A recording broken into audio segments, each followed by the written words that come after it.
you ever complained that your wardrobe is too small, or have you wondered how to get more out of a cupboard or a space in your kitchen? Well, you could actually look at doing some renovations and forking out money for that, or you could actually throw some stuff away, or a lot away. Is minimalism the answer? Mary Ellen, how did you grow up? Okay, so I grew up in a house where we have a 6-car garage downstairs. Wow. There's no cars in it. It's like full up with junk because my parents are, I'm going to say they're a little bit hoarder-like. And so sorry, Mum and Dad. Are you?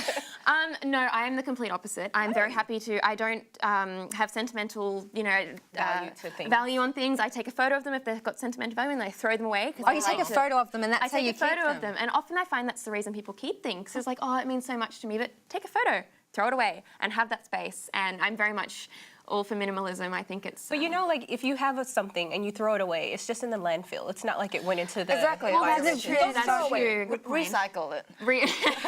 Donate it. Upcycle. Whatever you're going to do with it.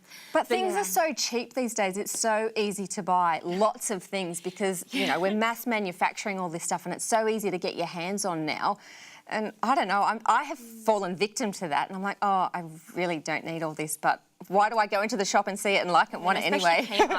Well, just this week, I think I've been organizing. So I've been buying some storage items to be able to put things in and just trying to get organized. And I can see your point that you want to buy a lot of things because they're cheap. But, you know, I think that as long as we have a system, as long as you need everything that you have, you're not maybe going too over the top. And probably about using what you already have, like, you know, not criticizing. But I was just thinking about, like, you know, if you need storage systems and stuff like that, sometimes I just go look for an old shoebox or whatever. You can wrap it up with wrapping paper and make it look nicer. And resourceful. I'm more into using what you already have rather than getting. But how did you get that stuff in the first place? That is a very good question. Look, something that really strikes me about this issue, I think simplicity is action.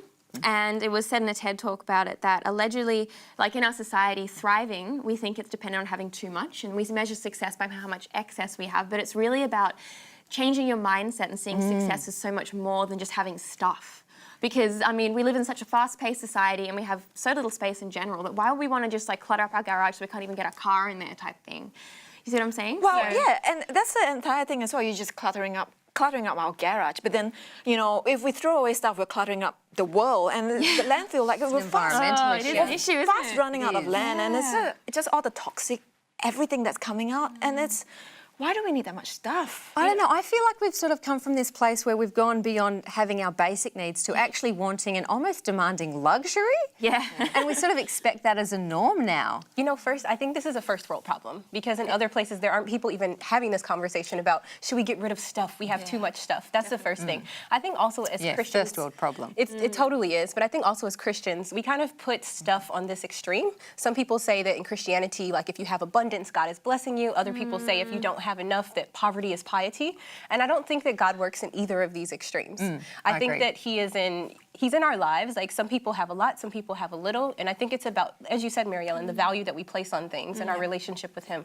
Yeah. Well, I was going to say, I find it hard, particularly with kids, to throw away stuff. It just seems to breed and accumulate. So good luck to anyone who's trying to cull down those toys. They breed like nothing else.